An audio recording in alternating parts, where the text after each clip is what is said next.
Arrancamos ya el consultorio de Bolsa de Mercado Abierto en Capital Radio, tarde de martes, en la que está con nosotros David Galán, responsable de renta variable de Bolsa General. ¿Qué tal, David? Muy buenas tardes, bienvenido. Hola, ¿qué tal, Rocío? Muy buenas tardes. Un gusto, un placer estar un martes más, como siempre, contestando dudas de los oyentes y comentando la situación del mercado. Y, como siempre, también vamos contando y enseñando los gráficos a través del canal YouTube Bolsa General. Bueno, vamos a comentar esa situación de mercado de manera inicial, si le parece. Hoy, por ejemplo, tenemos que estar muy pendientes de el mercado alemán, con ese DAX y esa cota que ha alcanzado por encima de los 20.000 puntos, ¿no? Sí, empezamos con Europa. Y una de las pocas novedades, ¿no?, a nivel técnico es esa superación. Empezamos con el DAX con esos nuevos máximos históricos y no hay grandes novedades, ¿no? Lo hemos comentado aquí muchas veces, Rocío, la diferencia entre lo que parece lo lógico y la realidad, ¿no? Me parece en general bastante inútil el uso de predicciones sobre si una economía va a ir bien o mal. Imagínate la cantidad de horas que invierten muchos inversores a analizar si un país va a ir bien o va a crecer o no va a crecer, y luego resulta que Alemania no crece nada, está totalmente estancada, y las subidas desde niveles de 2022, cuando comentábamos que probablemente era una oportunidad de inversión y los titulares era de que iba a morir 1 millón de alemanes por una ola de frío, que estaban en una recesión horrible y que la economía iba fatal, y es verdad que la economía de Alemania no va bien, pero el caso es que ha pasado de 11.000 puntos o de 12.000 a más de 20.000. Está en subida libre, no hay ninguna señal de giro, tendencia alcista clara y no hay novedades, ¿no? Estuvo muy barata en 2022 y lo dijimos, PER 7, y era normal que, aunque yo no era muy optimista para la economía europea y sigo sin serlo, eso es una cosa y la bolsa va por otro lado, ¿no? Así que, bueno, subida libre, es importante aprender de todo esto, porque normalmente aprendes viéndolo y a base de errores. Y aquí vemos que el primer soporte serían los 18.700. Tenemos también soporte en los 18.208 y en los 17.024. Resistencias no hay ninguna porque está en subida libre. Luego el IBEX, que también está fuerte, pero un poquito menos que la bolsa alemana, tiene la única resistencia en los 12.038, que si metemos dividendos serían los máximos de toda la historia. David, pero si hizo 16.000 en el 2008, sí es verdad, hizo 16.040, pero con los dividendos cobrados no habría nadie perdiendo dinero si supera 12.000 el IBEX. De hecho, está muy, muy, muy por encima el IBEX con dividendos de como estaba en el año 2008. Y esto no es una opinión, sino que son datos estadísticos, ¿no? Primer soporte, por cierto, el DAX ya viene con dividendos, con lo cual, para ser justos, también habría que incluirlos aquí. En el caso del IBEX 35, pues tiene los 11.295 como primer soporte, después estarían los 11.138, niveles FIBO de la subida, el 61.8 es la zona 10.900 y los 10.298 que son mínimos de agosto. Y la resistencia, ya digo, la única, 12.038. Y en cuanto a Wall Street, el Dow Jones, pues también fuerte, consolida en zona de nuevos máximos históricos. El único nivel a superar son los máximos de 45.039.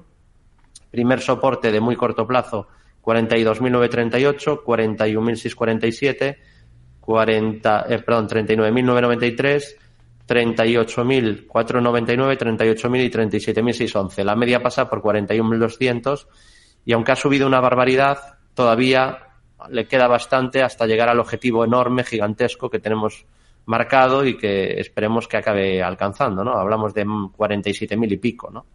Entonces, son objetivos que vamos comentando cada semana en el centro de traders, siguiendo estructuras de precio. El del SP de 6.100, que hemos comentado aquí también hace meses, lo hemos compartido bastantes veces, pues ya está cerca de cumplirse, muy, muy cerca. A ver si hay suerte y lo acaba alcanzando. Parecía una barbaridad, ¿no?, cuando se comentaba hace muchos meses. Primer soporte en 5.600, 5.402, en 5.119 o en 4.953 puntos. Resistencia ninguna. Y Nasdaq 100 con buen aspecto, porque se han activado algunas estructuras por impulso que apuntaría a más subidas, El Nasdaq era el único, decíamos, que no tenía objetivos alcistas pendientes, pero ya no es así, se han activado objetivos, así que lo más probable sería la continuidad de las subidas también en tecnología, que en todo caso era lo más probable porque la tendencia seguía siendo alcista, pero es que ahora además tiene objetivos activados. Primer soporte en 19.600, por ahí pasa la media de 200 sesiones ascendente, los 18.400, los 17.435 o los 16.973. Y el Russell 2000, pues ahí atascado un poco en la zona de máximos de toda la historia, que ha llegado a marcar ligeramente nuevos máximos de toda la historia y cumpliendo ese escenario que aquí sí que hemos sido muy pesados, ¿no? Con las small caps de Estados Unidos. Era de lo poco que quedaba barato en el mercado, pero estuvo muy barata la bolsa europea en 2022 y estaba barata las small caps pues hasta el año pasado, ¿no? Y ahora pues se está cumpliendo un poco el escenario y a ver si la bolsa se acaba poniendo muy cara. Y eso significaría pues subidas enormes y hacer un buen colchón estos años de mercado alcista y luego preparándonos ya para lo siguiente, que será como siempre, esto es un ciclo eterno, pues el hombre del mazo llegará, vendrá una caída muy dura, volverá el pesimismo y ahí se gestará un nuevo suelo que nadie querrá ver, que lo negarán y desde ahí unas nuevas subidas, ¿no? Y así siempre es el ciclo eterno del mercado y por eso es tan importante la paciencia y seguir un método, un sistema, reglas, no improvisar y no guiarse por opiniones de nadie. Ferrovial, vamos a ir con dudas de oyentes. Nos escribe, por ejemplo, un correo electrónico Jaime de Madrid, nos dice que tiene acciones de Ferrovial, que ha visto cómo hoy ha superado esa cota de los 40 euros, la compañía española. Y pues ahora pregunta por objetivos, ¿a qué aspirar con Ferrovial?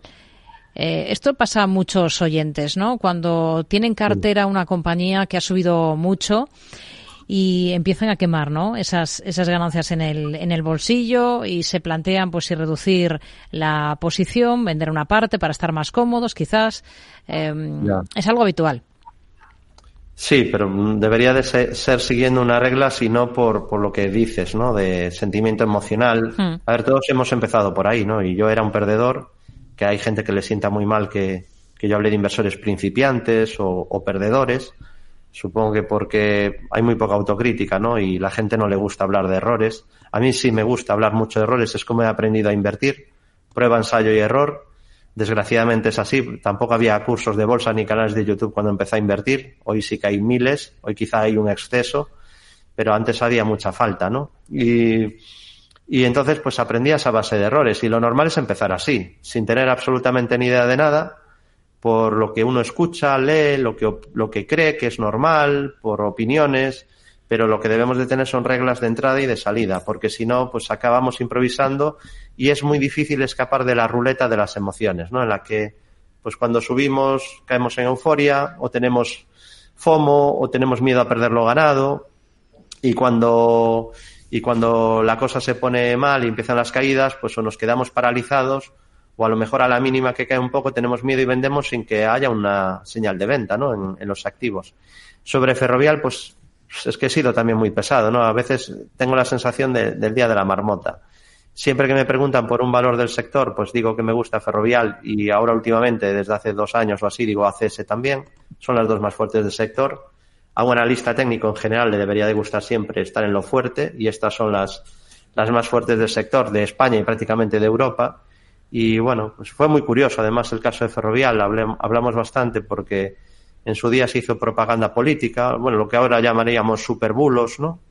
Bulos de que desde que se había ido a cotizar a Holanda, a Países Bajos, pues que había perdido no sé cuántos 1.000 millones, ¿no? Creo que ahora ya no salen noticias de lo mal que le está yendo a Ferrovial por haberse ido, porque la subida es que escandalosa, ¿no? Es un valor que tenemos en el boletín de estrategias de corto plazo de Bolsa General, siguiendo análisis técnico y sin mucha intención, la verdad, de vender de momento hasta que no haya ninguna señal de giro y de momento no la hay, ¿no? Yo no sé hasta dónde va a llegar. ¿Y cuál es el objetivo? Hombre, el objetivo es ganar dinero, ese debe ser el objetivo. Luego es verdad que a nivel técnico pues no tiene mal aspecto, incluso tiene una estructura activada que apuntaría que todavía podría tener algo más de subida como mínimo, porque ya digo que cuando se activa un objetivo no nos marca objetivos máximos, ni siquiera puntos de salida. Simplemente te marca un objetivo como escenario más probable de subida, al menos hasta ahí. Luego puede seguir subiendo, ¿no? En el SP llevamos años marcando estructuras, se van formando otras, las seguimos marcando y cada estructura es más grande que la anterior. Entonces, no significa que cuando se cumpla una te esté dando señal de venta. Entonces, aquí el primer soporte es bastante claro. Siempre comento que cuando la media sube, pues la tendencia es alcista. Aquí lleva subiendo de manera muy clara desde noviembre del 2022 y de momento no hay señales de giro ni de cambio de tendencia. A cada corrección a la media pues se está generando oportunidad porque está respetándola muy bien y el último apoyo en la media y por lo tanto el primer soporte a vigilar lo tenemos en los 35.42, luego también tendríamos soporte en 33.88, en niveles de 32.58 y en niveles de 26.95. Resistencias ninguna, está en subida libre, en un buen momento. Parece que ha gustado una noticia respecto a que había subido los peajes en su autopista estrella de Canadá, pero al final el precio habla solo. O sea, no hace falta ni... Se podría invertir sin tener comunicación con las noticias de la compañía, sin tener acceso a ninguna noticia. Simplemente viendo el precio descuenta expectativas y ahora está en un buen momento, lleva años en un buen momento y hasta que la tendencia no cambie, pues sería mantener.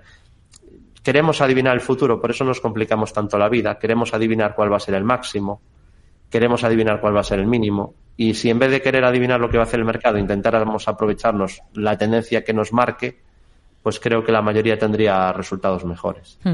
Vamos a echar un vistazo a Roche, a la compañía del sector farma suiza. Para un oyente que nos envía un correo y que nos pregunta por esta compañía, dice que le saca un 10%, tiene una posición en el valor, pero parece que no tira. Vale. Roche. Lo pasó bastante mal esta compañía. Para mí, decepción, ¿no? Igual que pues, los mercados han hecho más o menos lo que me imaginaba hace años. Roche me ha decepcionado mucho, ¿no? Yo esperaba, cuando veía este gráfico en 2022, que pudiera seguir con la subida, ¿no? Es verdad que ahí generó una figura de techo bastante clara y a partir de ahí vinieron los problemas y lo ha hecho mucho peor que otras del sector, ¿no? También ha tenido repercusión a nivel fundamental, ¿no? Ha tenido ahí estancamiento del beneficio, ahora parece que se estima que puede volver a crecer, pero claro, las estimaciones al final no dejan de ser estimaciones. Yo me guío y me fío más del precio que de las estimaciones, ¿no? Cuando algo no sube, normalmente es por algo.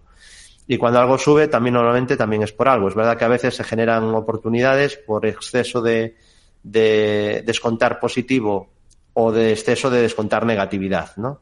Por ejemplo, pasó con Meta Platform en 2022, que creo que llevó un castigo muy duro. Lo hablamos bastante en aquel momento de esa compañía.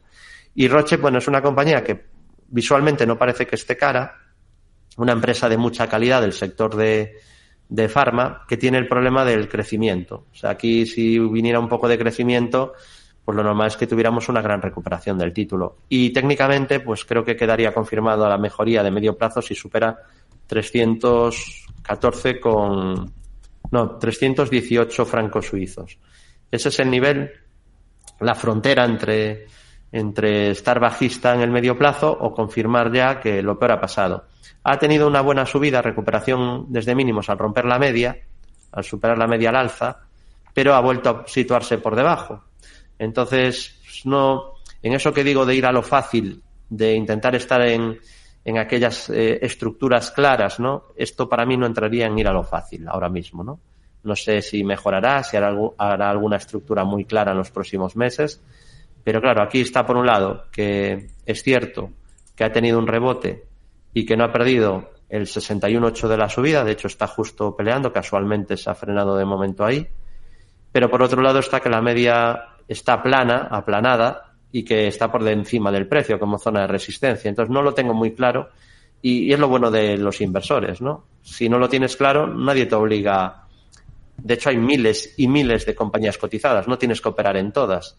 Así que compañía de mucha calidad, pero que técnicamente pues no tiene una estructura clara y a la espera de una mejoría yo prefiero mi dinero, luego cada uno que siga su sistema, yo prefiero tener mi dinero ahora en otros activos. De hecho no he llevado Roche, aunque hubiera sido podría haber sido una de las equivocaciones que he tenido equivocaciones estos años, pues Roche podría perfectamente haber sido una, pero bueno, esta sí que la esquivé, aunque ya digo, compañía de calidad que cumplía todos mis requisitos, pero que se ha estancado un poquito y que a nivel técnico pues ha entrado en una espiral bajista de la que le está costando mucho salir.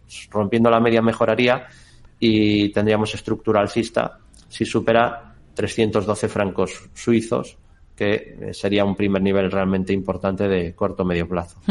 Farmamar, para entrar, que nos está preguntando otro de nuestros oyentes, David, vamos a echarle un vistazo al gráfico de la compañía. En minuto y medio, así que tenemos. Vale. Bueno, compañía que está muy fuerte, es de las compañías con más momentum ahora de la bolsa española. Momentum no es momento de entrada, momentum es fortaleza. Lo digo por si alguien no se ha formado con bolsa general o no se ha formado en análisis técnico.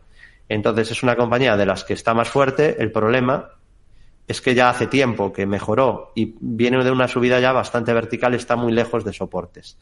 El primer síntoma de deterioro o de corrección vendría si pierde 73.25. Realmente mientras no pierda ese nivel no tendríamos ninguna señal de deterioro ni de debilidad, ni siquiera de corto plazo. Luego tendría los 69 euros y, sobre todo, y muy lejos todavía, la media ascendente que va a ir subiendo, se va a ir acercando al precio y que ahora pasa por 50 euros. Un título que mejoró mucho al romper la resistencia y máximo anterior que tenía en la zona de 42.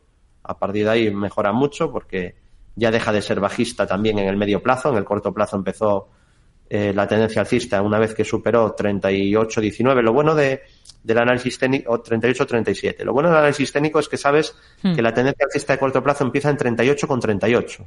Ni en 39, ni en 37,20. O sea, puedes saber exactamente dónde empieza una tendencia. Obviamente eso no es garantía de que la tendencia va a durar mucho y va a ser rentable. Así que de momento alcista, con esos soportes y resistencias en 86,40. Y ya después pues hablaríamos de los... Sí. Vamos a hacer una pausa, si le parece, David, y enseguida retomamos segunda parte del consultorio en Mercado Abierto.